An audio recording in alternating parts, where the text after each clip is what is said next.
Nice to meet you. Thanks so much for coming in. Thanks so much for having me on. No worries. How have you been? Yeah, pretty good. Busy? I mean, it's been, a very busy few weeks just trying to get back into Perth, and obviously I did a bit of a disruption last weekend, so it's definitely been a very busy week for me. All right. So yeah, that'd be a great way to start the conversation, I guess. Could you tell us about the Louis Vuitton thing that you did? Yeah, so I wanted to highlight the atrocities happening in the clothing industry in regards to animals being exploited and murdered for their skin and fur and wool and feathers, scales, even silk.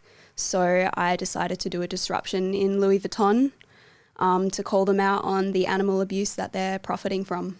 Yeah, wow, okay. So how do you go about choosing specifically the businesses that you target for your protests? So like you do stuff, have done a few things at Coles, I think, and Woolworths and stuff. Have you done anything at the IGA or any other places like that?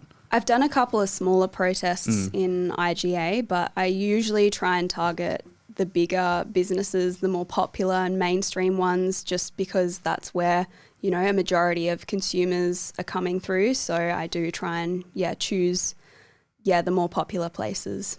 Okay. Right. So I reckon before we go down the obvious topic of discussion, which would be your vegan activism, I thought it would be a good way to start the conversation to let you give yourself a bit of a background story. So could you tell us where you grew up and what was the younger Tash Peterson like? Yeah, so I've grown up in the Freo area for basically my whole life. I was born in Melbourne, but my family is from here, so I've lived in Freo since the age of 3 years old. And I grew up as a massive animal and nature lover. I grew up, just doing lots of trips up north and down south.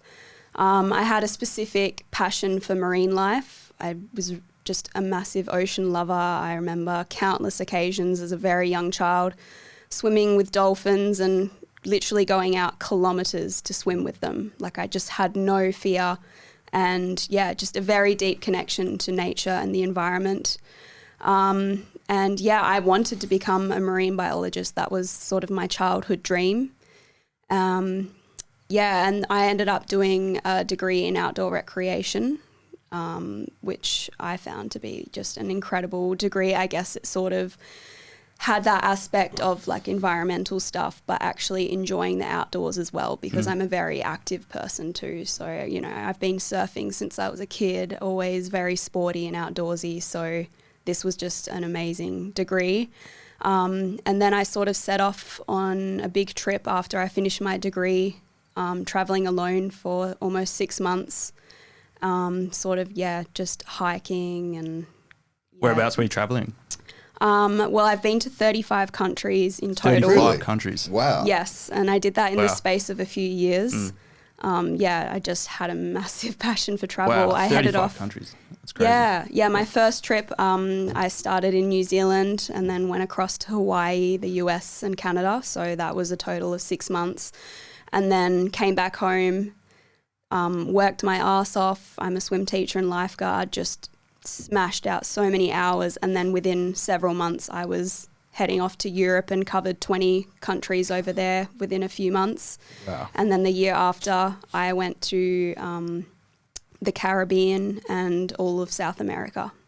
It's absolutely incredible. How many countries are there in Europe? Surely that would be like the most, like 20 countries in Europe. Like how many are in the EU? I don't know. It'd be like 30 or something. So you've almost traveled the entirety of Europe. Yeah. Wow. Yeah, what was your just favourite about. place to visit? That's a very 44. difficult Okay. question. Yeah. I've fell in love with almost every country I've been to. I think specifically I really liked Cuba, the US, because I did a massive like camping outdoor trip, and the national parks there are incredible. Turkey's another beautiful country, and I adore New Zealand. Anywhere with just outdoors and nature is sort of my sort of place, yeah. Wow. So have you been to any other countries that in the Middle East? So you mentioned Turkey. I did spend 1 day in Qatar. Oh, okay. Yeah. But other than that, not really. No. Yeah. The Middle East would be an amazing place to visit. Yeah. Yeah. I feel. Okay. So got a bit of background.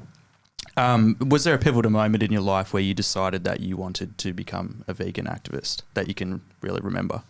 Yeah, well, I actually went vegan overnight. So that was on the 1st of February 2017. So you know the date as well? Yeah, I remember it.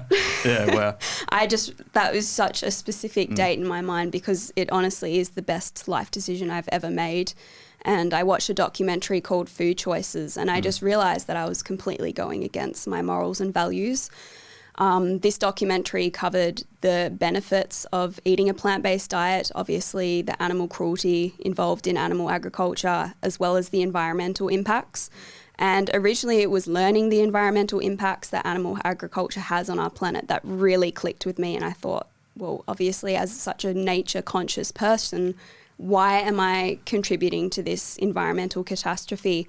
And obviously the animal rights side of things did click in my mind, but it's a very kind of slow process unwiring the ingrained speciesism and conditioning in our minds.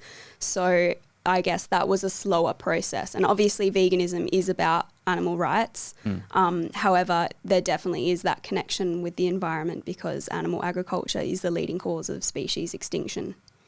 So you said you made a snap decision, like overnight you decided. Are most vegan activists, do you reckon, they come from that snap decision, or do you think most go gradual?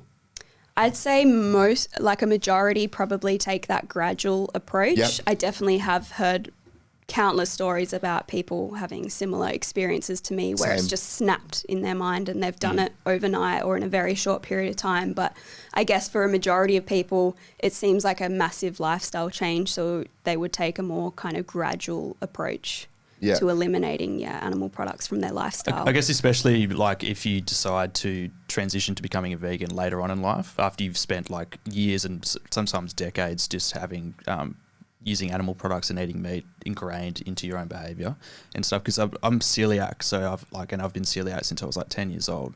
So I sort of grew up knowing what it was like to have like dietary restrictions anyway, with gluten and all that sort of thing. But so do you feel like the shift to veganism for yourself, the way in which you use your activism, do you feel like that actually converts people efficiently? In terms of like shifting from being non-animal conscious to animal conscious? And do you feel like there are actually different ways that people can go about attempting to bring change in terms of animal, sort of the use of animals?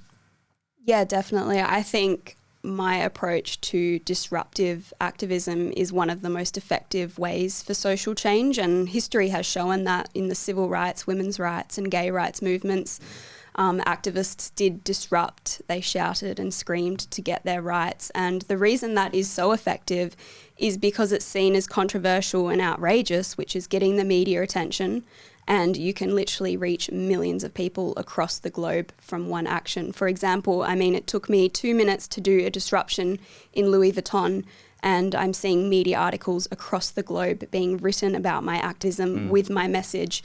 And I have people like all around the world messaging me saying, I've heard your message and I've seen, it's led me to see the footage of what is happening in animal agriculture and I'm going vegan now. So I think in my personal view, it is the most effective form of activism. I obviously support all forms of non-violent activism. I think it all interlinks and plays an important role. But in terms of actually shaking society out of the death cult and seeing the truth, disruptive activism is where it's at. Wow. Yeah, I have one question. So you had period blood on you in Louis Vuitton, right? So was that yours? Yes. It's such a weird question, but I'm just curious. Could you pull that up for us there, actually? Yeah. What is it, sorry? Go on Tash's Instagram and look up Tash Peterson on Instagram, and we'll pull it up. Why the period blood? Well, so firstly, I'll just say the first layer was like fake blood. Yeah. So I was in quarantine at this point in time trying to plan this disruption. I couldn't go out and buy anything. I did have my boyfriend drop off stuff to me. So he bought some corn flour and red dye, and I was trying to make the fake blood mixture, and it just looked really, I don't know, it didn't look like fake blood. It was very a pinky sort of tone. There you go. So I painted myself with it and it looked all right. And so when I was in quarantine, I got my period. So I thought, well, fuck it, why not? It just came to my mind. I thought, well, I'll just bloody start collecting it. Like I've got a period cup. I'll just chuck it in a jar. Fair enough. And then yeah, I just thought, well, it's going to look real. The more real it can look, the more effective it's going to be. So I'll just paint it over the fake blood, and it looked like quite a good thing because obviously it was representing a skinned animal for their clothing. So the pinky sort of tone was like ripped skin from me, and then I had the period blood over the top. Yeah.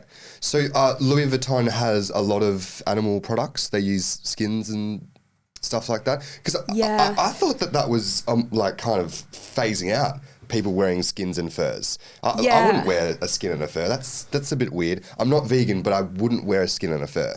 That's strange to me. It definitely, is. I mean, we are literally seeing the fur industry collapse in front of our eyes. Yeah, we've seen massive companies like Canada Goose, and we've seen a snowball effect in the recent, like literally in the past few months, of big companies announcing that they're going fur free. However, Louis Vuitton are still selling fur. I did a quite thorough research before I did my disruption, and I was astounded by the number of different species that they are murdering. They murder baby lambs and turn them into jackets and combine that with fox fur. They murder crocodiles and snakes for their skin. They sell wool products, and despite popular view, sheep are murdered when they can no longer produce enough wool. So any animal products, there is a result of mass suffering and murder in them. Is there an animal that the sort of the garment industry and the fashion industry as a whole that really is has an overrepresentation in sort of like the level of abuse that they experience? So like you mentioned foxes and other sort of animals. Is there a particular animal that they choose to exploit the most that you know? Or is it just an overarching of any single animal that they can get their hands on that will attempt to exploit? Yeah, that's it basically. I guess the most common animals that are exploited are probably cows, pigs, chickens and fish, because that's what a majority of society are consuming, and a lot of those animals are also being used for their skin and their wool. Right, so okay. yeah, just the standard farmed animals. But I mean, yeah, a lot of species are being murdered for numerous things, and people just are so oblivious to it. Wow, okay. So we were talking before about how, because you've essentially, through your disruptive activism, you've essentially established yourself with like an international platform almost now, with media coverage coming from all different places. I'm interested to get your thoughts on how the media, particularly in Australia, has attempted to create a narrative around what you're doing. Do you think you've been treated fairly in the eyes of the media? I always look on the positive side of things, and I think every media article that's written about me is brilliant. Even if they are calling me an abusive terrorist, they're still quoting me word for word, and I think that's a brilliant thing. However, I guess seeing from an outsider's view, people see me literally as a terrorist and an abusive Who's person. called you a terrorist? That's a bit extreme. No pun intended. Yeah.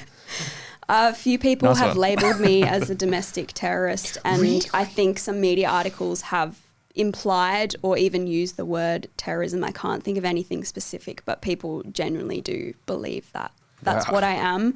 I actually did a podcast the other night with a few guys, and they were actually astounded by their original viewpoint of who I was and actually meeting me. And that happens a lot. People go, wow, you're actually just kind of a general calm, chill person that wants to talk. You're not screaming in my face. That's what I thought you literally would be. So I guess in that sort of light, people obviously see me very negatively, to the point where I am receiving countless death threats and abuse daily just about. Wow. They might be fans of Isaac Butterfield then. Yeah, probably. Yeah, because that's a really interesting one. Because I remember I've watched him from time to time. He's not a bad guy, but he's a bit intense for me sometimes, and he does like to sort of milk the most sensational parts of culture. So how did your sort of beef start? No pun intended again. Shit, I did it again. But yeah, because that was a really interesting one. He's gone hard on you. He has. Yes, he really has. It started I think his first video about me was in March last year. I had no idea who he was. Just some people said, look, there's this video about you. And yeah, I remember watching it thinking, holy shit, this guy's like super onto me, you know, body shaming me and everything. But, you know, I just had a bit of a laugh and did a response video and sort of gave it back to him a little bit. Good. And that sort of started that little online feud. And yeah, it was just a few weeks ago he said that it was going to be his final video of me. But here he is doing another one about my Louis Vuitton action. So I guess it's going hand in hand. You know, he's obviously making a lot of money and some of his best views are the videos that he's done of me. Yes. And obviously it's drawing a lot of people onto my platform and seeing the reality. That's what I was going to say. Like, ironic. he's kind of doing you a favour in many ways by sort of, because how many subs has he got? Oh no, he's like 3 million or something. I don't think I think it's like, it'd be under Sky News. So Bigger than Marcus Dibble. Yeah, I think he's like the second most subscribed to YouTube channel like in Australia. Yeah, or something like that. He's huge. He's huge. Yeah, yeah. I think he almost got a Netflix special, but he was a bit too spicy with some of his bits, so they canned him, and he was pretty pissed off about that. But yeah, I guess it is a bit of a positive feedback loop. Like he helps you, you kind of help him with giving him good content. Body shaming. So. That sounds a bit unfair. How is he body shaming you? Well, he was particularly brutal in his first video. He sort of toned it down a little bit lately. But yeah, he was just telling me that I needed to do more squats because, you know, my online name is Vganbooty. So he said, well, you've got a pancake ass. You need to do more squats, clean up your dirt box and...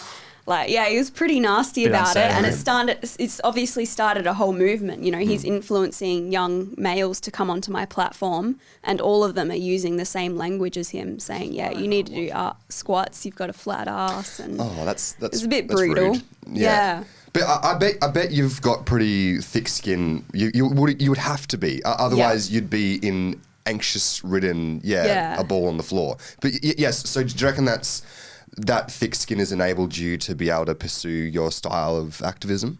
Definitely. Yeah. I think, unfortunately, not many people would be able to deal with the amount of hate and abuse that I get. I certainly could not do that. I wouldn't leave the fucking house. I mean, yeah, it is very intense. The only times it's ever kind of bothered me is the times where I have genuinely feared for my life, thinking that someone was going to come to my house because they've messaged me a screenshot of my home address, showing me that they know where I live, saying they were going to come to rape and murder me. And I did go to the police about it and they just shook it off. Really? Yes. So how often do death threats like that make their way to you?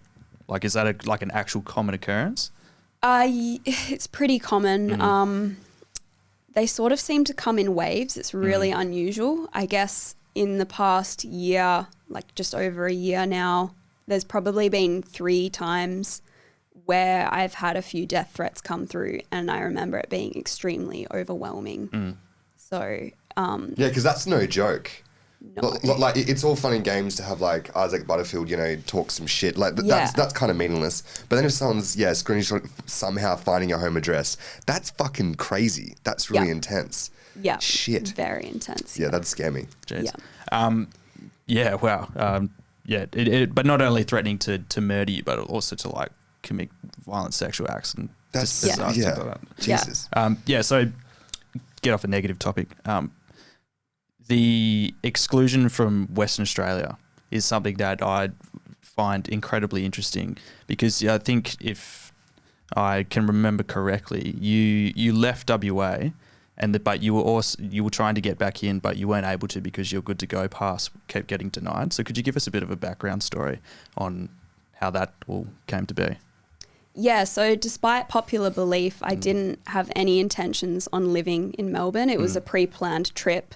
A famous model who's been following my work for a couple of years now has been trying to get me over there to live with her for a little bit and do some activism. So I finally got the opportunity to go over there, and it just happened to coincide with a barring notice that I received a few days before I was due to fly out. So that was a liquor license ban from every liquor licensed venue in Western Australia because I did a disruption in a restaurant. So they've misused the law and used that to stop me from entering into a lot of places where I do protesting. For how long? 6 months. 6 months. Okay. Yes. Okay. I was under the impression it was forever, and I thought that was pretty harsh. But 6 months from every liquor license venue, that's crazy. Yes, that's the second one I've received. Yeah. And they've misused the law in your eyes? Yes, I believe so. I think that this is obviously designed to stop drunk and disorderly people from going into venues. So it should be used for violent people who are, drinking too much and becoming aggressive and disorderly. However, I don't even drink alcohol that often, so I wasn't drunk when I protested. I wasn't abusive to anyone. I think I should have every right to speak out the truth and make people aware of the atrocities happening. And I believe they've misused that law to use against me to try and stop me from protesting. Are you going to fight it in court?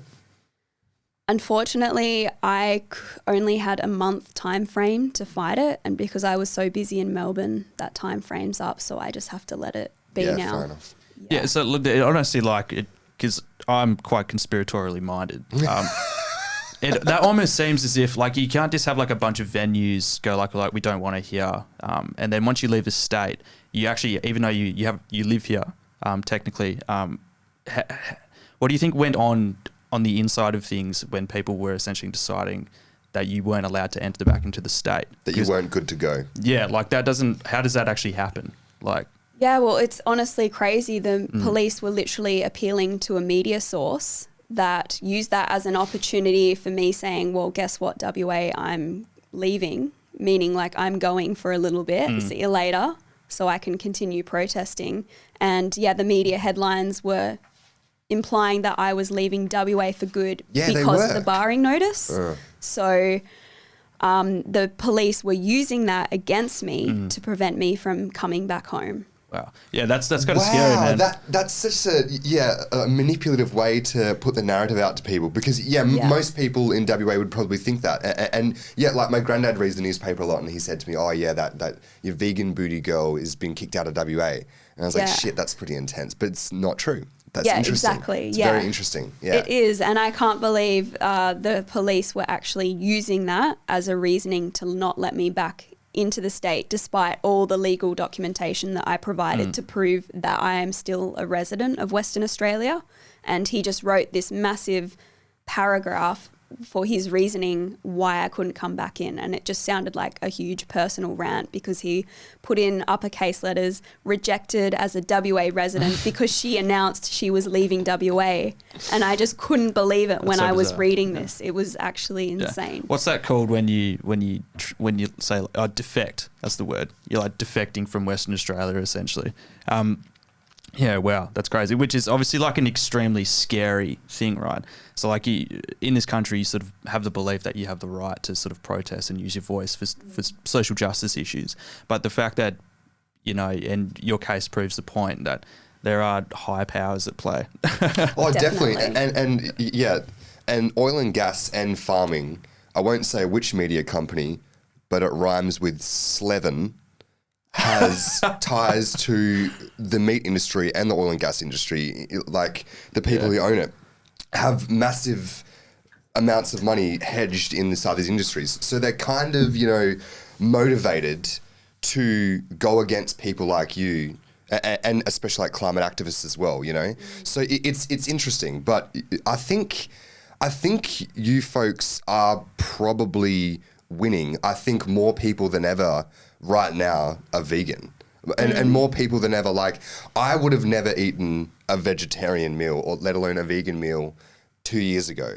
But, I've come to, I haven't fully committed to that sort of diet, but I've cut down, you know what I mean? Is cutting down not good enough or can we meet in the middle and say, okay, cutting down's okay, I guess, for now? I like to use the analogy that if we were promoting like any other social injustice, whether it be racism or sexism, would we be telling people to cut down on their sexism or racism? Absolutely not. It seems ridiculous. We would be calling for the abolition of that. And I think my approach to animal rights is exactly the same. I think they have every right to live freely without harm. And my advocation is the abolition of animal slavery and the animal holocaust. However, of course, I understand people can't make that switch straight away overnight, as we spoke about earlier, and I would encourage people to reduce, but I think the end goal should always be veganism. I think it's the moral basis that we should be aiming for. Wow. Okay. So, are you talking about specifically within sort of what, like a country like Australia, or are you thinking more on like a macro global scale?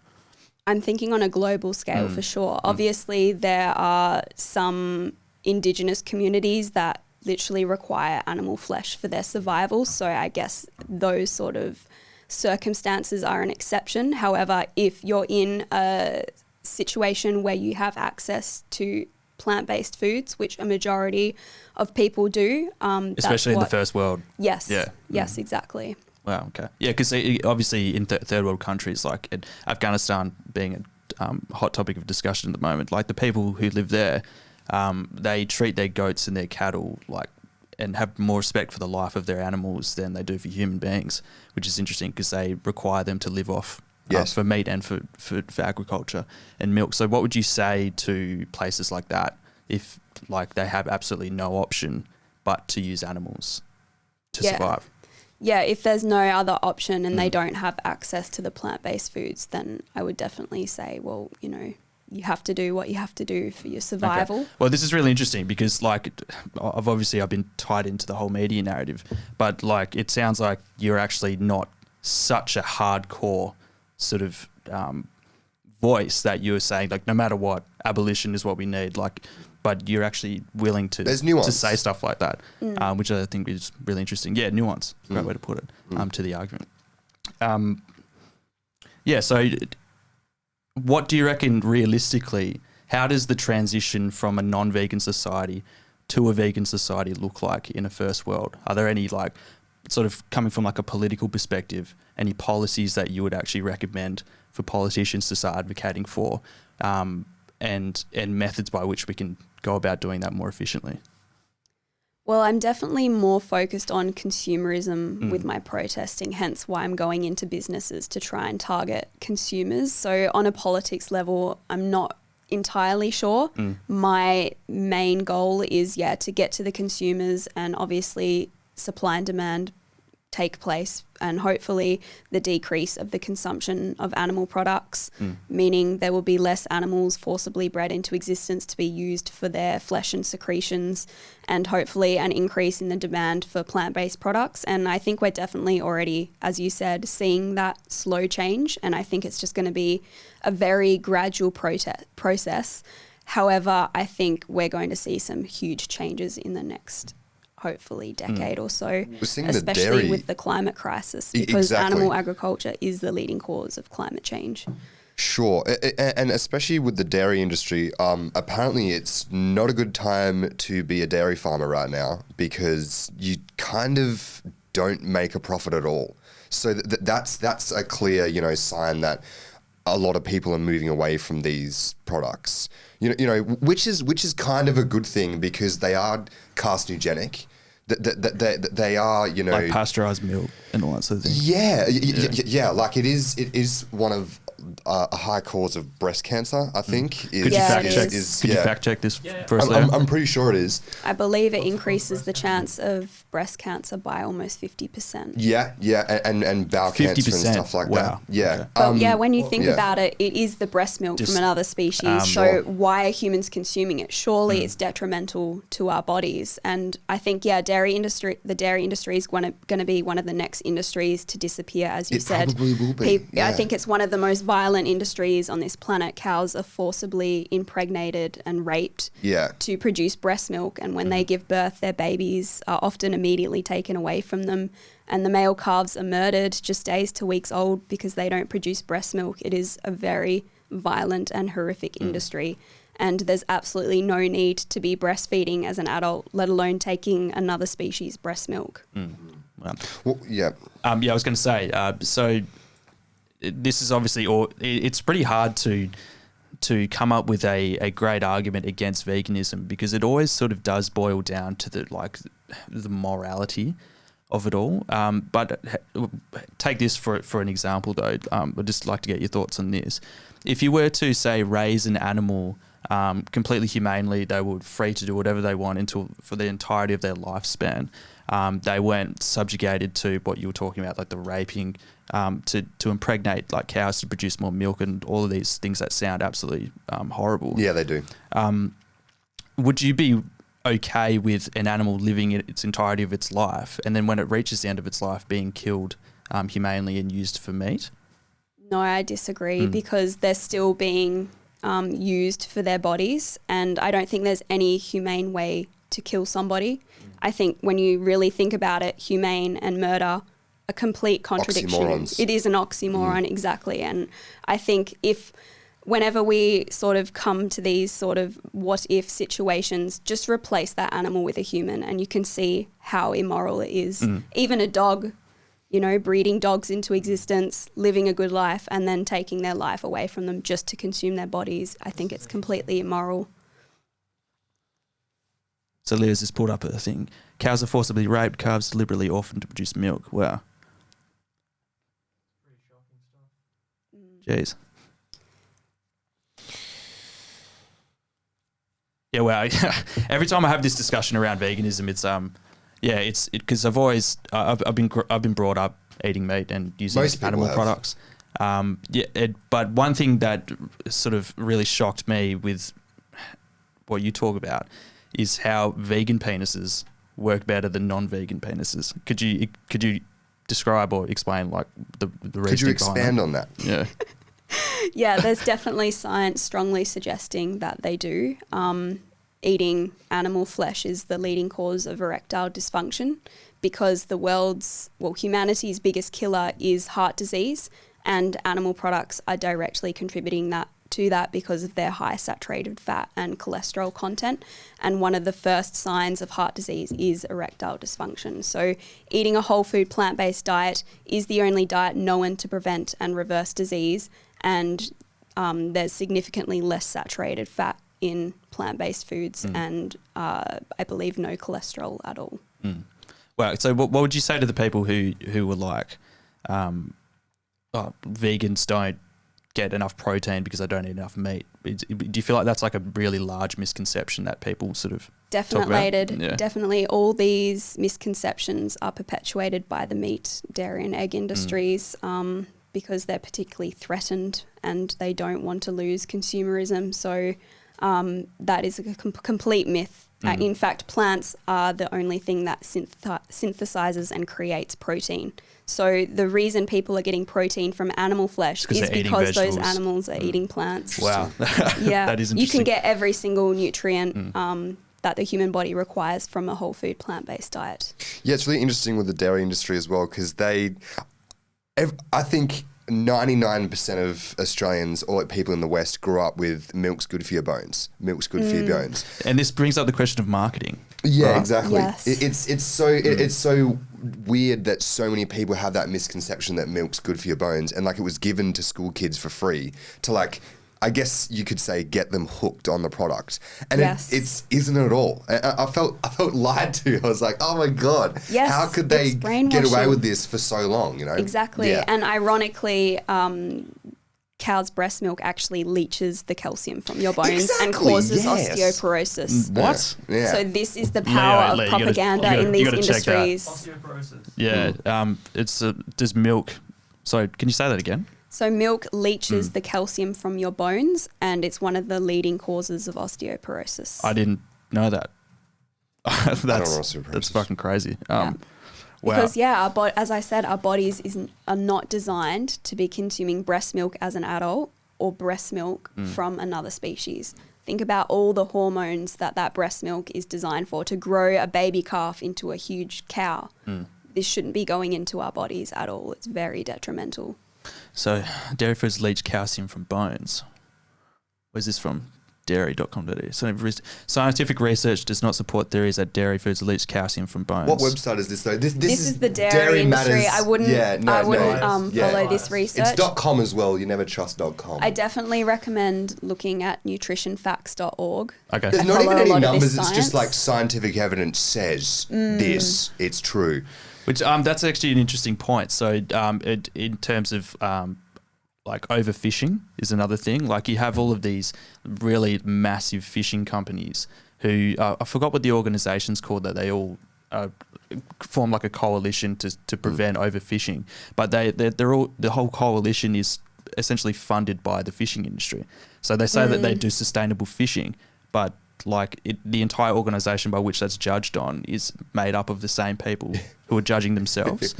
Like, it's just a complete, that doesn't make any sense. So yeah, just to touch more on the point of marketing that we're talking about, what's the vegan documentary with Arnold Schwarzenegger? Oh, The Game Changers? Yeah, that one. So there was a really interesting point he brings up is how the consumption of meat has been marketed particularly to men over the past 100 years. So it's like a really manly thing. It is, yeah. Just wondering if you could expand and touch on that and how much of an impact like marketing does have on the exploitation of animals. Yeah, it's obviously had a massive impact. I think this is propaganda at its finest, and it's conditioning and brainwashing society to believe that we need to eat animal products for our survival. When, as I mentioned earlier, it's actually the world's biggest killer. It's killing us. And we can, thrive and survive on a plant-based diet. And the whole thing about, it's manly and masculine to be eating the flesh of baby animals who were tortured to death. And I think, again, it's very ironic, and I don't think there's anything masculine about paying someone to slit the throat of an innocent being or taking the life of babies and raping their mothers. And I think if anything is masculine is protecting those species and actually living vegan. What about fish? Because omega-3 is really good for your mind, and I love tuna. I eat a lot of tuna. Is fish off the table? Definitely. Fish are animals. They're sentient beings. Yeah. They feel pain, and science has suggested that they actually feel pain more so than we do. They're intelligent beings, and they actually get their omega-3s from algae, which we can take a supplement for, or eat seaweed and actually get the original source of omega-3s. So we don't need to be eating fish for our health or survival. In fact, fish have high levels of mercury due to, the pollution environmental crisis in the ocean. Yep. I'm not sure if you've heard of the documentary Seaspiracy, but I highly recommend watching it. It is a huge eye-opener. Wasn't there a lot of bit of controversy around that documentary though? There often is with these vegan in terms of being incredibly documentaries. Alarmist. People try and debunk them, but I've done a lot of research, and I think, you can't beat real undercover footage and the science, and I think that's what these documentaries are exposing for sure. Wow. Okay.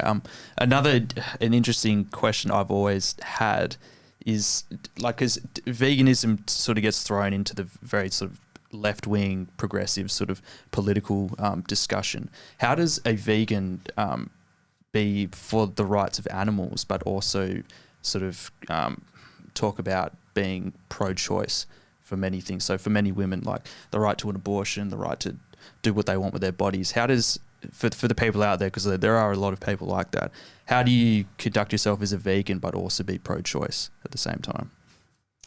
Well, my focus is definitely on non-human animals. I try to stay out of that whole other form of things. I'm on my mission for the non-human animals, and obviously there are issues in our society today like that.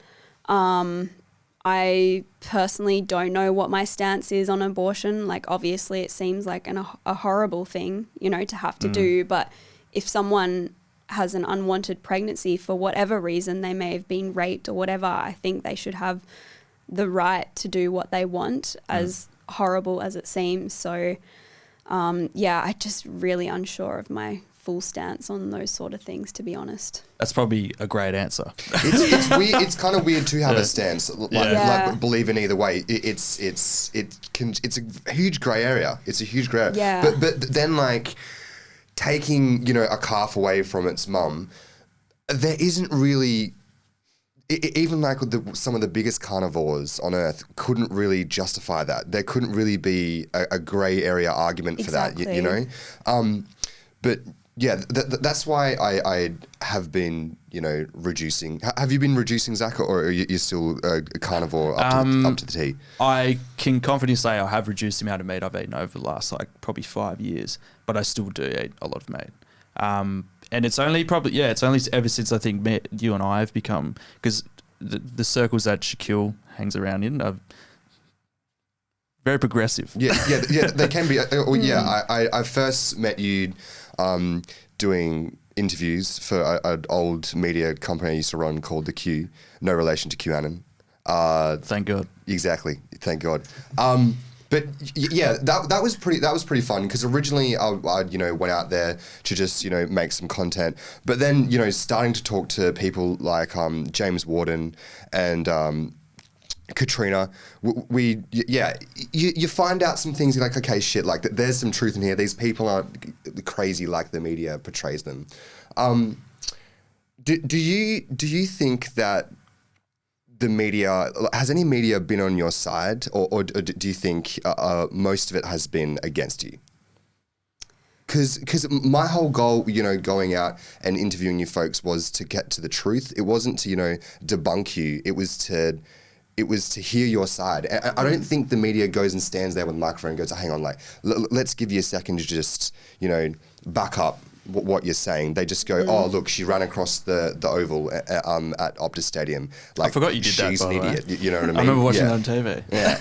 and there's no nuance with their arguments. But yeah, do you think the media's largely been your enemy in this thing? Yes, definitely. Yeah. I mean, as I said before, you know, I do see it still as a very positive thing. As I said, you know, getting the media attention is still going to lead people to seeing the truth, no matter how biased they are. But yeah, they're definitely against me. And obviously they've created this narrative about me, being an abusive, crazy person. So yeah, they're definitely not there to give me my side of things. I mean, I rarely do get interviewed by the media. They often will go and take the time to interview the business owner of the place that I disrupted, let them have their little say, make them the victim, and then say, this crazy woman came and she's ruining my business, blah, blah, blah, with no regard for the animals that are suffering and the reason why I'm doing this. Louis Vuitton will be fine if they stop abusing animals. Exactly. They will be fine. I don't know. They're Louis Vuitton. Every like, people always want Louis Vuitton. But yeah, that's super interesting though, because with my family, because I remember someone around my table a few months ago at like a family dinner, you know, brought you up as like, you see that like crazy girl run across the field, but then, you know, we ended up having an honest conversation about veganism, and then, you know, some of the men in my family who are more, you know, because as we were saying before, like, men are probably the least likely to move towards a more ethical form of consumption. But then we didn't end up having, you know, a nuanced conversation about, okay, like, shit, it isn't so good, you know, processed meat is really bad for you. And then, okay, like, shit, you saw the men in my family like nod their head like, okay, it's obviously carcinogenic, so that's bad. And that's a good thing. That means that the media, you know, it being out there has led to, I don't know, in my home, it's led to a positive conversation and a more enlightening conversation. And I'd bet any money that your actions have led to a lot of those conversations in households, you know, which is I think that's a positive thing. Definitely. If people are reducing their meat intake, you know, and of processed meats, and are therefore getting less cancer, that's a good thing. That's good. So a bit of screaming and a bit of period blood maybe isn't so bad, you know? What in meat is carcinogenic?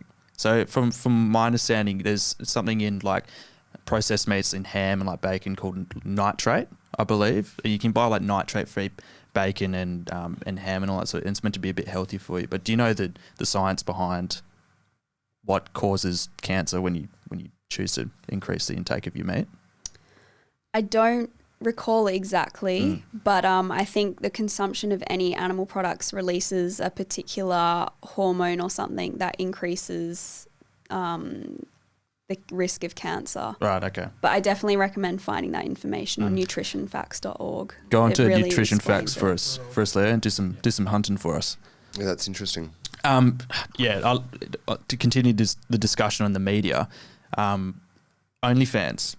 There was a bit of interesting, which you pointed out to me, but it almost seemed like a bit of disinformation that was going out about how they were stopping explicit content getting put up and all that sort of thing. And we had a few people who we know who actually went out of their way to message them and contact them, and they replied saying that's actually false information. That's not what was happening. And it's interesting how the media completely just spun that and sort of pushed it as if that was like biblically correct. It was strange. It was a strange one. And I'm still even now not really sure. Was that what's your going experience with it? That it was confusing that all these media outlets were saying it's been banned, but there was no official word from OnlyFans? Yeah, it was definitely very confusing. I think they've revoked the whole thing though. Like OnlyFans were going to make some changes. I think they were just going to remove sexually explicit content. They were still going to allow nudity. But yeah, they've revoked that now, I think, because everyone lost their shit over it. But again, the media's narrative was implying that they were removing just about everything explicit on the platform. Have you seen that SpongeBob meme of Mr. Krabs and the guy's interviewing him? And he's like, why did you do this? He's like, money. Yeah, and then it's like, he's like, OnlyFans, why did you reverse your ban on explicit content? He's just like, money. Okay, yeah, easy. But it would make a shitload of money, and you're making a bit of money on OnlyFans, aren't you? Yes, I am astounded by the amount of money I've been able to make over the past few months, and it's allowed me to do full-time activism now, which has been a dream of mine. Income. Yes. Yeah, cool. That's such a 2021 job, isn't it? Because it's like, is it porn? Would you call it porn? Well, the platform can be used for porn. What I do is definitely not porn. I do like nudity and artistic shots and everything. I don't do porn, but people can use it for that. But yeah, everyone has this perception that if you're on OnlyFans, you do porn 100%. There's no, I mean, you can use the platform to do cooking shows or whatever you want. Like, you can, it is a social media platform. You can use it whatever you wish. Yeah, well, the majority of girls I know who are on it don't do porn. They just do like nudity explicit stuff. shots. Yeah. Well, it's interesting because it's kind of because like it's the commodification of the body, yeah, and you're commodifying your body to help animals not have their body commodified. Is that kind of the meta idea behind it? Yeah, basically. Yeah. I mean, obviously OnlyFans is very taboo, and the idea of selling nudes and stuff is very taboo and seen as oneself is exploiting themselves to do so. But I think it's actually the opposite. And I mean, I'd been wanting to get OnlyFans for over a year now, and I finally decided to get it just a few months ago. And I guess it was that whole taboo idea about it that was causing me to not want to get it. And I mean, since the protest I did in December, I was topless. I did have body paint on myself. And I've just become more aware of this issue in society, free the nipple movement, and how it's ridiculous that, I'm being charged for being topless simply because I'm a woman. And I think that's sexist. Yes, it is 100%. Sexist. Yeah. And it's interesting when you really boil it down. All of these, almost when you do think about these bizarre, what you were saying before, like taboos in society, can almost always be boiled down to religion at the end of the day. So like really conservative religious views, especially with women, right? Why can't a girl go out and just take her top off, right? But a dude can go to the beach with his budgie smugglers, and it's all good, Yeah. How many subscribers on OnlyFans do you have? Just over 2,000. So, and they subscribe with $16 each, yeah? Yes. Yeah. So are you looking it up? That's $32,000 a month times 12 months. That's $384,000 a year. So you might be making $400,000 in the next 12 months from your OnlyFans subscriptions. Possibly. Probably. When Isaac Butterfield did the video of you, for your OnlyFans, which was pretty raw, he it actually helped give you money. People subscribe to you. Because I remember it was like 600 when I first saw the video, and then I showed you the video, and then it was like, oh yeah, look, she's got 600, and it was like 1,200, and I was like, oh, it's doubled. In a matter of an hour or two. Yeah. So 400 grand. That's pretty nice. That's cool. He actually helped me make $18,000 in a week. Yeah. Wow. Which is unbelievable. Are you two secretly in cahoots, like behind closed doors? There's a conspiracy. 100% not. Would you be down to, if somebody organised it, to have a debate with him? Yes, 100%. I reckon we should try and make that happen. He wouldn't debate because he couldn't debate because it's like he's a comedian and he's not like facts. It's like... Well, he does have factual content. That's unfair to say. But if with this debate, it's like you can't really have a factual debate against it. It's not really a thing. People try to.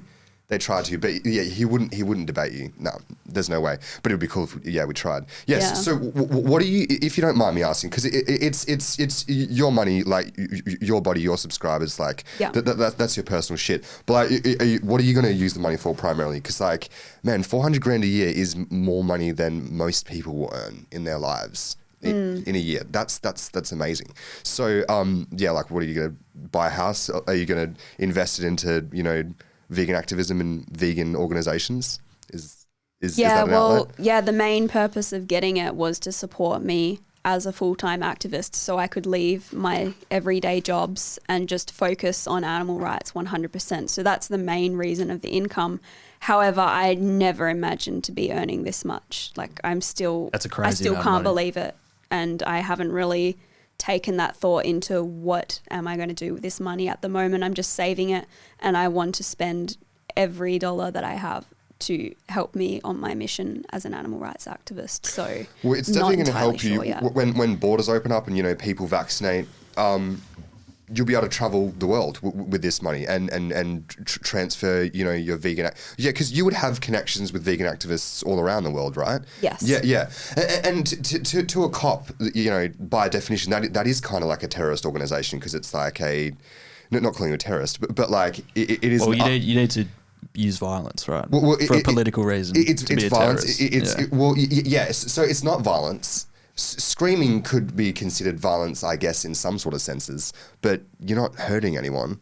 Maybe their eardrums a little bit, and maybe their wallets. So it's like economic terrorism. Yeah, which is the thing. Sure. Not saying you're a terrorist.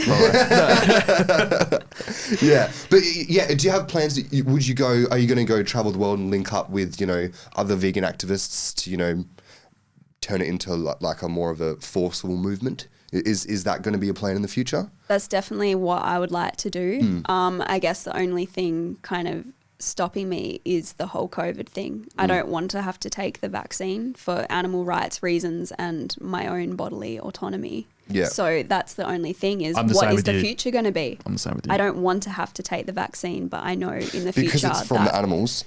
Yes. Yeah, okay. And the whole idea that, what is this substance? Do we really know if it's safe for our bodies? I've never liked the idea of taking anything into my body that involves like drugs or But it's not only that, but it's one of the only times in history where an issue surrounding vaccination has become so heavily politicized as well. And boils down to essentially like individual liberty. Like, what do I actually have the choice to choose what I put into my body, which really sort of boils down to your whole activism, right? Like I have the choice to choose to eat meat, or I have the choice to actually, stand up against some of the atrocities in the animal industry. But could you imagine though, like polio was such a fucking debilitating disease. It ruined so many children's lives because what is it like?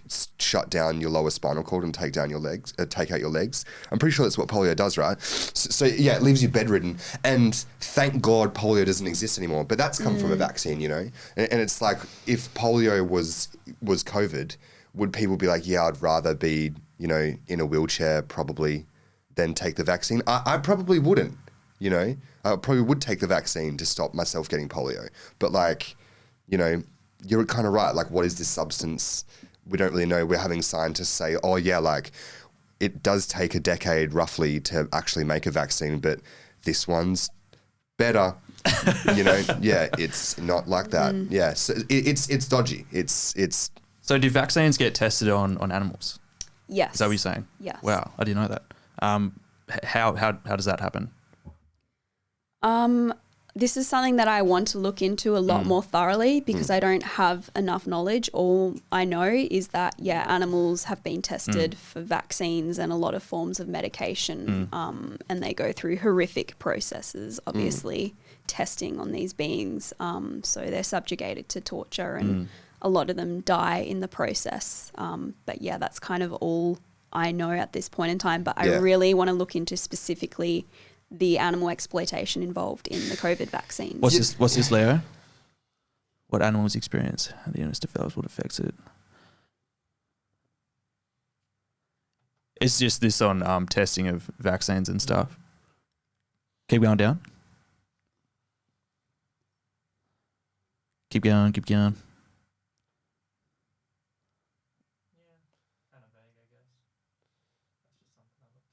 What's that on? Why will it reach the peak this summer? RSPCA. Wow, Is that because they're making more vaccines?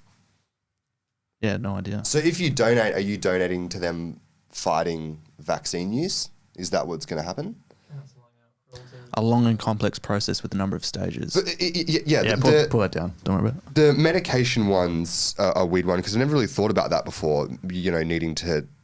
But how else are we going to test if these medicines are, good for us or if they're going to help us? I don't assume that you have that answer, but that's sort of the point. How would we?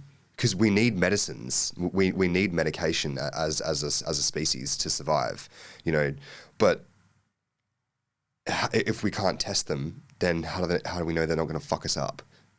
I'm not going to test the medication first. Well, it's sort of like it's like a wicked problem, really.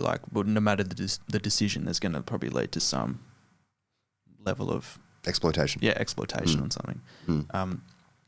Well. Yeah, and I've had to I'm also type 1 diabetic, so insulin as well used to be extracted from pigs, pancreases and all that sort of thing. So really? Way back in the day, yeah. That's how they first discovered it, the uses for it. But I think now it's a little bit different. They don't use pigs or anything like that in that process.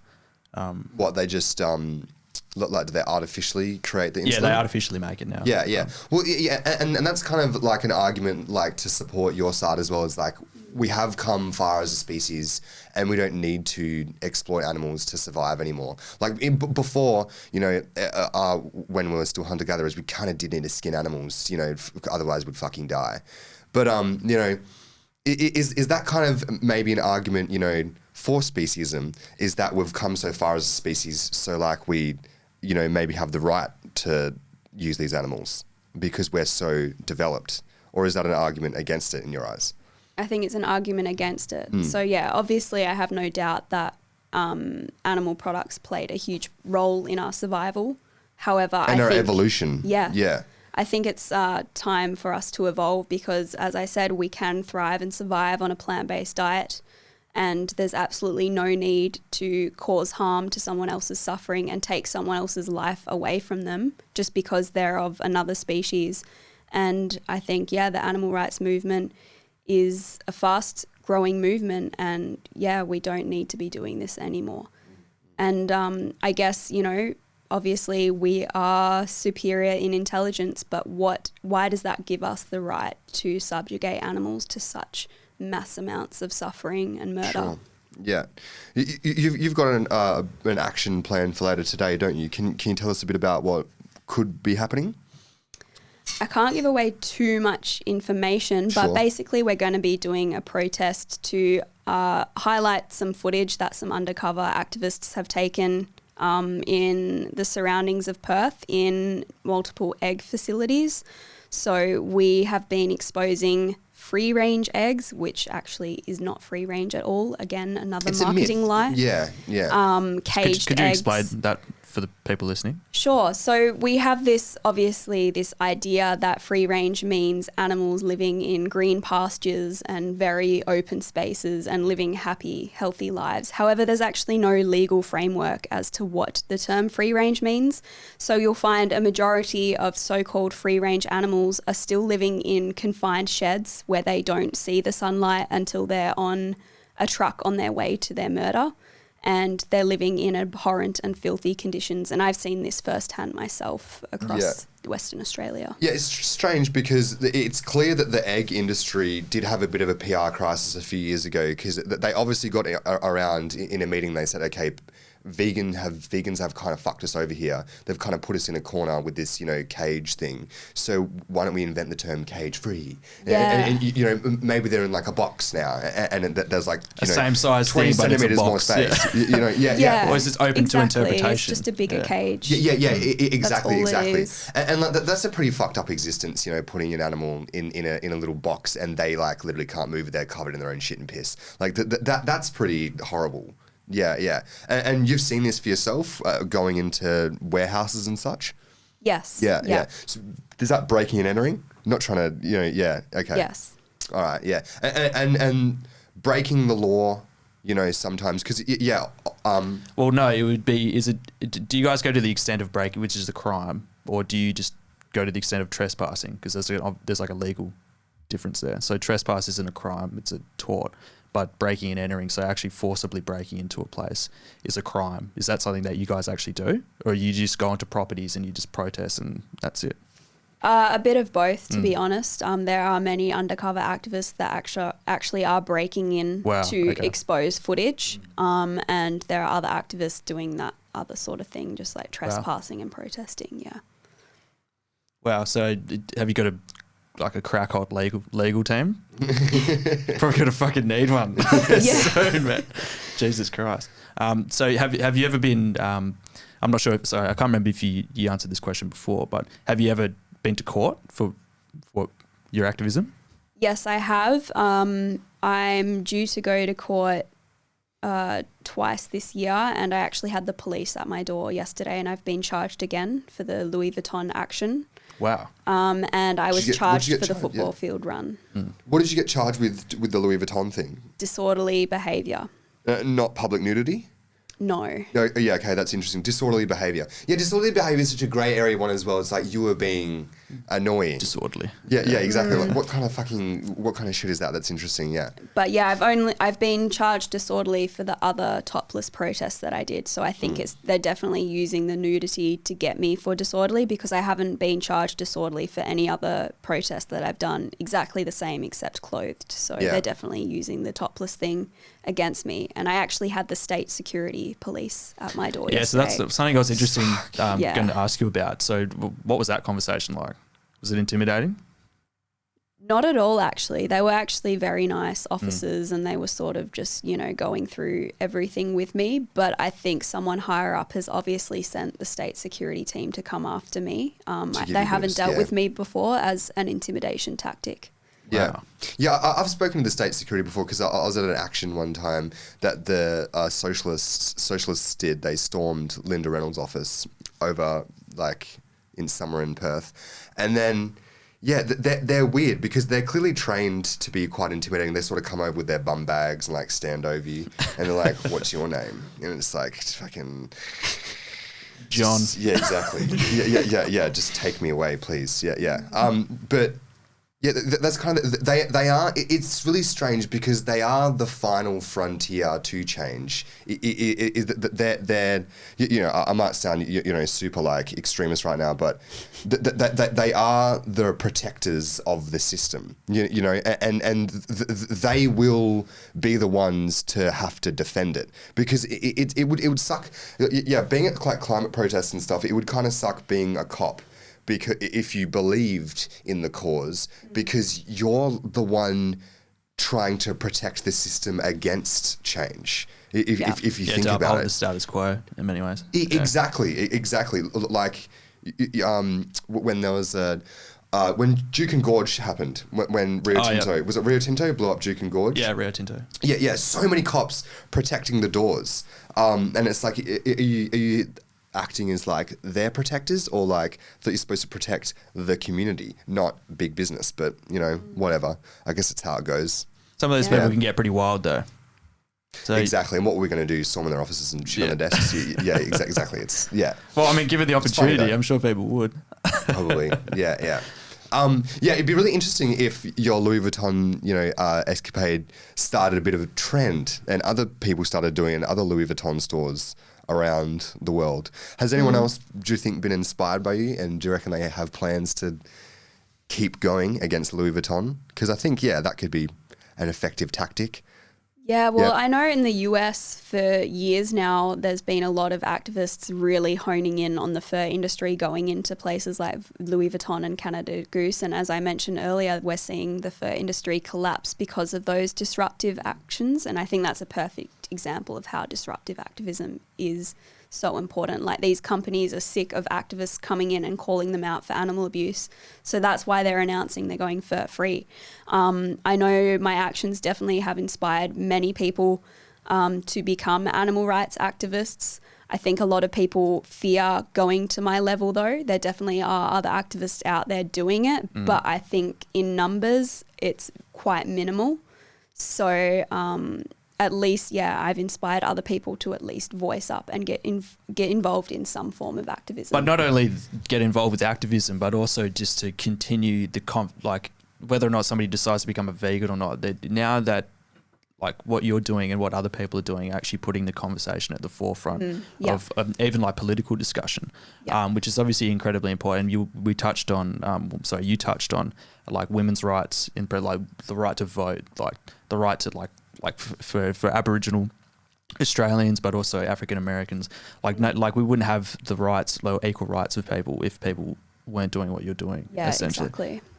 Which is incredibly important. But and which is why I don't think I'll ever become or be able to become a full vegan, just because never say never. Yeah, maybe. But I think the most shocking thing about what's your situation is what we were talking about before, like the whole media manipulation thing, and even getting to the point where the government's using intimidation tactics against somebody who's a non-violent protester, and in a country where you would expect that you would have the right to protest against certain things. And it's obviously if it continues to happen, it could be a pretty quick path on the way down to tyrannical, you know what I mean. We will see more of it though, because we are genuinely heading into like a climate crisis. We are experiencing a climate crisis right now, and cutting down the consumption of meat is something we literally have to do. Because of cows' farts contributing to like 50% of the fucking pollution in the world or something like that. Yes. Can you feed them seaweed? And that gets rid of that problem? There's a special form of red seaweed that you can grow and feed them, and it reduces their farts by like 60% or something. But could you look that up for us? It's a Band-Aid. It is a Band-Aid. But it could make the industry more sustainable if it shrunk and then you started feeding them the seaweed. But I think you will see more state police knocking on activist stores and raiding. Because we're talking before we started how Extinction Rebellion in Perth did a chalk paint protest, and the state police visited their home and raided their homes a day later, which is fucking kind of ridiculous that you chalk paint the road. That is scary. And then you get the state police visit your house. Same with like Friendly Geordies. You might not agree with his stances on things, but that's still kind of disgusting that he had his producer's house raided, his dog fucking kicked by some state police guy. But we will see more of it because the government and the system is not going to act. Look up a more credible unless people source. do that, Than the Iowa Farm Bureau. Is the government bad? No, written by like a government organisation. No, the government's really great. The Guardian, arguably not any better. But Nah, the Guardians are alright. They have an agenda, just like they all do. Yeah, which is obviously such a shame, right? It just prevents, even if you do get to the point where you have a national and also an international platform, you can never ensure that your message for what you truly believe is actually going to be accurately represented to the masses of people, which is a bigger me than that's like kind of like the beauty and and the dark side of the internet is that you've been able to have your own platform. Like you have a massive following online, on like YouTube, Instagram, and Facebook, and that's enabling you to talk directly to your fans. Be like, okay, this is like what I actually mean, and you get to explain yourself. So that's really handy, right? Definitely. Yeah. I always try and make a bit of a after video of my protests, sort of just going through, responding to the standard sort of comments that I receive online from, you know, triggered people and people that don't understand the message. And yeah, that's greatly helped. I mean, yeah, a lot of people obviously see me as this crazy person. They become intrigued and actually go onto my social medias, see the real me and see the truth as well and see exactly what I'm trying to do. Sure, yeah. It's a bit of a personal question. You don't have to answer if you don't want to, but what does your family think of your activism? Are they supportive? A bit of 50-50. I guess initially all of them just didn't understand it, and I was still living at home with my family at the time, so when the police would always be coming knocking on the door, and that just really stressed out most of my family members. So understandably, yeah, that's kind of 100%. Crazy. Like, hey, we'd like to speak to your daughter for being a naughty person. Exactly. And they didn't like that my name was getting out there with all the media articles. Like, it was just something very new to them. But I think over time, particularly my mum, she's a vegan as well, has really taken the time to understand why I'm doing what I'm doing, and she's fully on board with me. My dad, he's a bit 50-50. Yeah. He's not vegan himself. He doesn't really like the disruptive activism and what I'm doing, but I think he still has that sort of mutual standpoint where he's like, okay, you know, her choice. Doesn't agree with what you're doing, but still loves you. Yeah. Just the same. Yeah, exactly. And my brother actually really hated what I was doing. He's 4 years younger than me, so he'd always be dealing with his mates giving him shit about me. Yeah, that's actually an interesting point. Yeah, it's quite amazing because he actually really supports what I do now. He's just had this complete turnover from, you know, calling me an idiot and me thinking that our relationship was never going to be the same to actually telling me, like, good on you, I kind of understand why you're doing this. Okay. So it's pretty cool. Yeah, I think that just shows that, you know, society is changing. I'm definitely getting a lot more people on board, you know, actually at least coming to the point where I understand where she's coming from. I can have a bit of respect for her. Yeah. So, you know, the options in WA to protest for you are shrinking. You know, you might be banned from, you know, retail stores next, which is pretty crazy. So could you picture, you know, probably having to move away? Because that sucks, you know, being banned from venues, or are you just going to keep going in WA, do you reckon?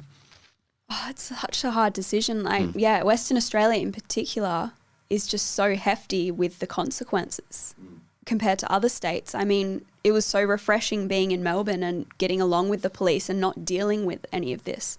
But I guess this huge resistance makes me want to continue in Western Australia. But yeah, obviously it's going to be difficult if I'm left with basically nowhere to protest. So maybe I will eventually have to move over east, but I'm just not sure at this point in time. Fair enough. Yeah, wow, okay. So yeah, essentially like the only strategy you probably do have then is to just keep going until you literally are forced out of the state, like permanently. Are you gonna ramp it up? Is there plans to ramp up? Because I guess, you know, running across the oval at the Optus Stadium's pretty. How much did you get fined for that, by the way? Just under $2,000. Wow, because I've heard rumors of people getting fined like $50,000. I think if it's a COVID breach, you'll get fucked up then. Yeah. So that was before COVID. Yeah, right? It was literally about a month before COVID hit. Yeah. Wow. Jeez. But yeah, I definitely do want to ramp up my activism. I'm so fortunate now to have the OnlyFans income and not worry about losing my jobs and not making a living to be able to do it. So that's definitely and you've also got put your a huge weight off me. Your merchandise for anybody who wants to support you. Was it say Vegan Clan? Yeah, Vegan Clan. Oh, Vegan Clan. So how do you because we're talking about the garment industry, how do you ensure that the clothes that you get made aren't coming and being created off the backs of animals, essentially? Yeah, it definitely took a lot of research and finding to get the right company that it is hard, is ethical. Isn't it? Yeah. I mean, obviously there's a lot of bulk clothing places that I can get that are vegan, but they still have that environmental impact, and I want to be as ethical as I can. So fortunately I found a company called OCC Apparel all my clothing is organic, made with renewable energy in a factory in India, and they have like photographs of the factory, and it's all fair trade certified. So I definitely feel like I've found probably one of the most ethical options for my clothing. But yeah, it's definitely quite expensive. Yeah. Does Louis Vuitton exploit like slave labor and, you know, not ethical trade? Because I couldn't imagine that their garment factories would be that great. Have you looked into their sort of practices? In that sort of side? Yeah. But yeah, imagine in terms of human exploitation. Yeah, human exploitation probably, as well, you know? Yeah. I wouldn't be surprised. I wouldn't be surprised either, but can we fact check that, please? Does Louis Vuitton work off the backs of really poor people? Well, they all fucking do it, man. Like, they do, yeah. Shaquille and I went to an investors night for, was it Outland Denim? Yeah, Outland Denim. Have you heard of Outland Denim? Yeah. No, I haven't. So, yeah, it's run by a guy called James Bartle. He was inspired to start up like an ethical denim brand after visiting, I think it was like Cambodia or something. Some Indonesia. Yeah, and they go out to, he went out to all of these garment manufacturing places and just realized like on how many people get essentially like trafficked and used in the garment industry. And how it's like one of the most overlooked aspects of like buying clothes. Like nobody really considers like how these clothes are getting made, who is making them, are these people being paid enough, like, and like how old are some of these people that are making the clothes? Sure, like I'm sure even some of the clothes I'm wearing right now it's have hard been the to result tell. of human exploitation. With what's this for? Is this Louis Vuitton? Yeah, Louis Vuitton. Scores not good enough for its treatment of workers. Across the supply chain, it received a score of 21 to 30% in the Fashion Transparency Index. Rated Animal very welfare, poor. very poor. Yeah, that's not good. Yeah, wow. Overall rating, not good enough. Interesting. Shit. Not surprised. Yeah. Yeah. But like forms of exploitation and abuse are usually interconnected. So when you have, you know, abuse of animals, other forms of exploitation are usually connected as well, like economic, ethical, moral exploitations. So yeah, that's really interesting. And it's surprising that there hasn't been a cultural cancellation of companies that use furs still. Because that's interesting that there's, you know, a cancellation in other places, you know, for other forms of, you know, abuse, but, you know, not that, which is that could be the next frontier, to be honest. Yeah, I think so. Probably will be, you know. Yeah. Have you ever seen somebody wear a full chinchilla coat? I saw a chick wearing a fox the other day. It's pretty remarkable. You're Yeah. like, Jesus Christ. Literally covering yourself in like the entire skin. Do you reckon they think of it's an a animal. flex? I mean, like they're very expensive, so yeah. Yeah. It probably Good for is you. that. Like, what? Cool. Awesome. Yeah. So you saw a girl wearing a fox. Yeah, this old woman, very blinged up, had like a fox around her neck, and I just thought like that's just, you know, fuck you. Yeah. It's a bit unsavory. Yeah, exactly. Jesus Christ. Yeah. So just to continue the discussion on the garment industry, I actually spoke to James. He's keen to come on the podcast next time he's in Perth. So so James Bartle. Oh yeah, okay, yeah. Yeah. So we'll definitely get him on to have a bit more of a chat about interesting. The garment industry, because like denim is like notoriously bad for the environment. Is that right? Oh shit, yeah, Yeah, definitely. because of the use of chemicals and all that sort of thing. So I think your point on how like just any form of exploitation sort of brings with it almost all other forms of exploitation, like economically. So connected. It's all interconnected. Through our systems, which is going to be interesting because there is a lot that we have to undo as we evolve as a species if we want to survive. Definitely at the minimum, heavily reducing our consumption of meat is going to have to happen no matter what. It's going to have to happen because it's major damaging to the environment.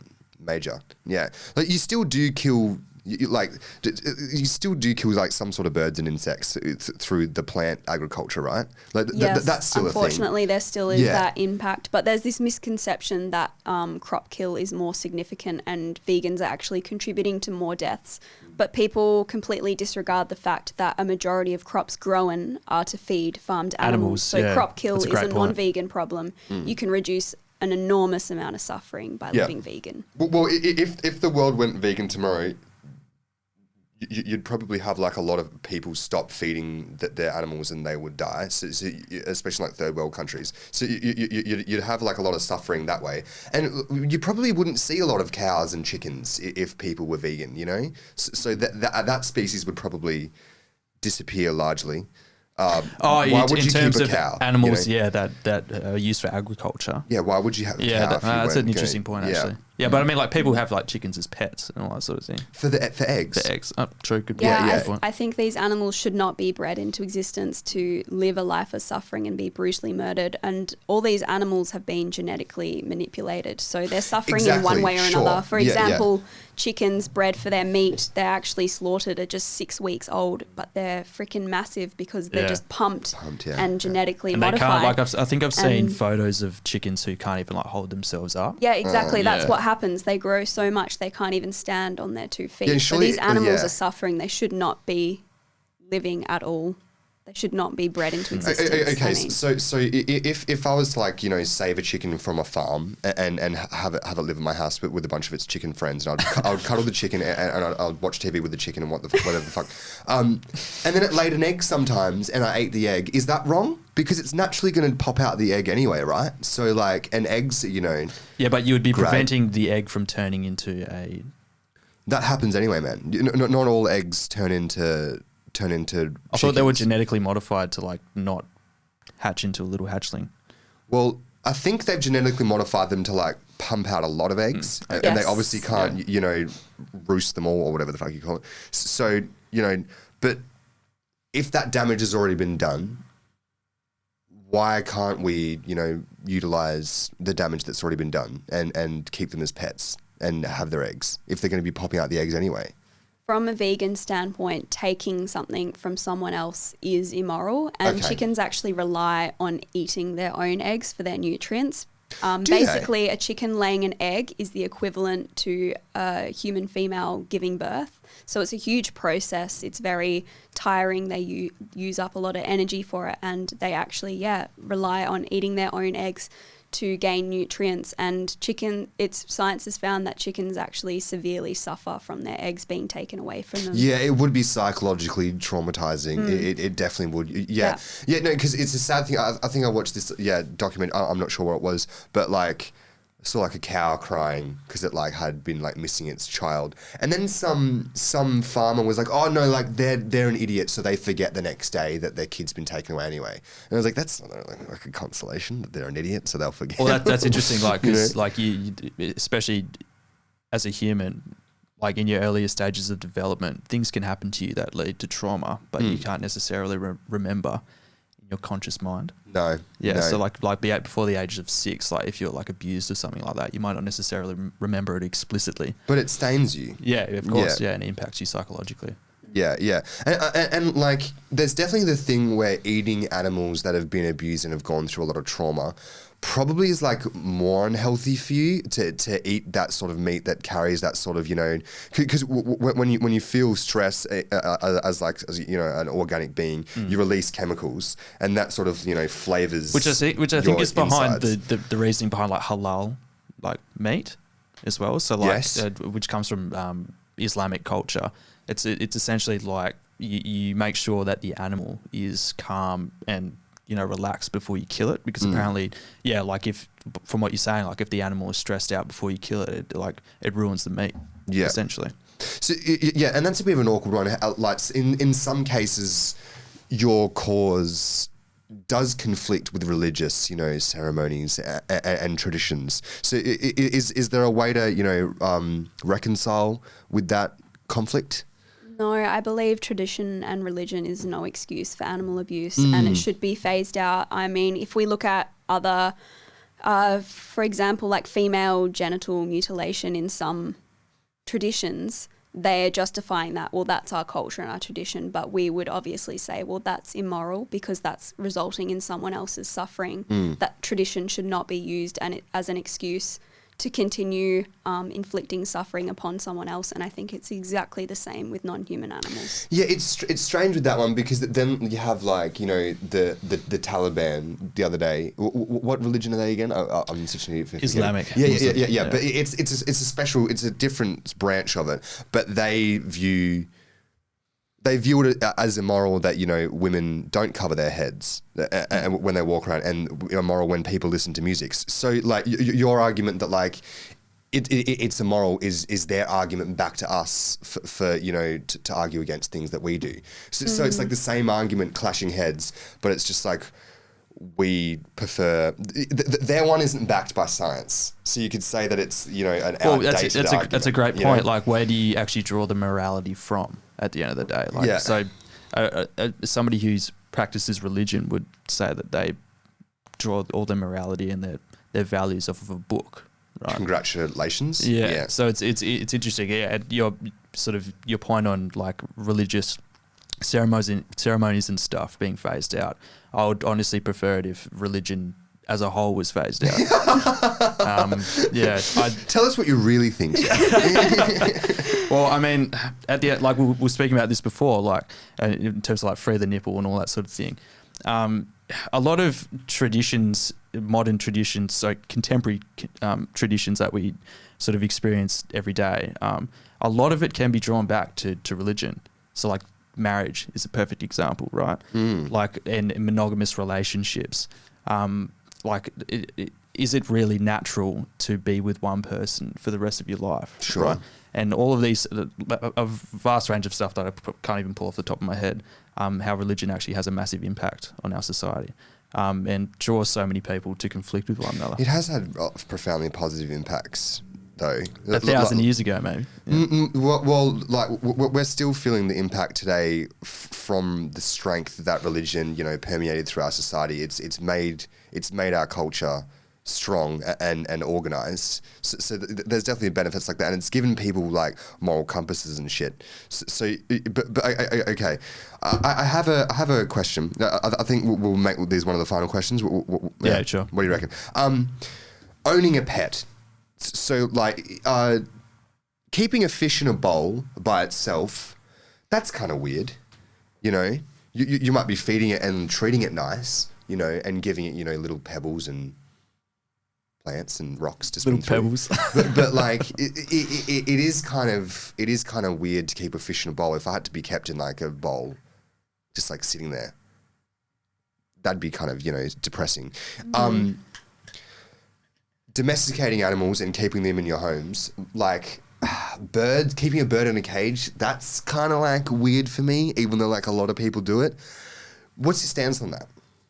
I'm against breeding animals into existence to be used, like to be domesticated. So I would never against support the ownership of dogs as pets. Yeah, I support the adopt, don't shop stance. Sure, I think there are so many animals that need adopting in shelters, and instead they're murdered because no one will rescue them and take them in home. Same. Yeah, that's it. Yeah. Yeah, and by profiting the breeding industry is increasing the demand for more of those animals to be bred into existence and babies to be taken away from their mothers just for our own pleasure.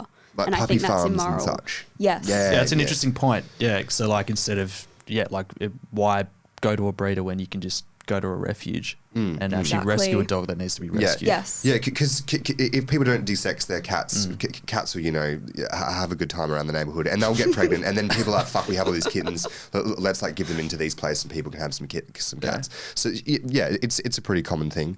But it's a hard problem to reconcile because there are so many overflowing shelters, like especially like the Cat Haven in WA. They're always like, take the cats, or the dog refuge, the Shenton Park dog refuge. Yeah, they can't get enough cats out of the door. But, which is a sad thing. Yeah. All right. Well, I think we've had a great chat.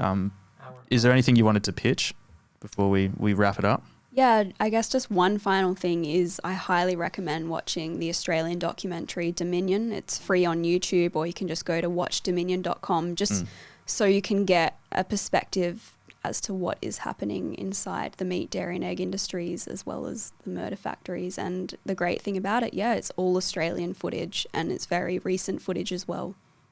Well, okay. Well, thanks so much for coming on, guys. Thank you so much for having me on. It was great to meet you. Great to meet you too. Cool.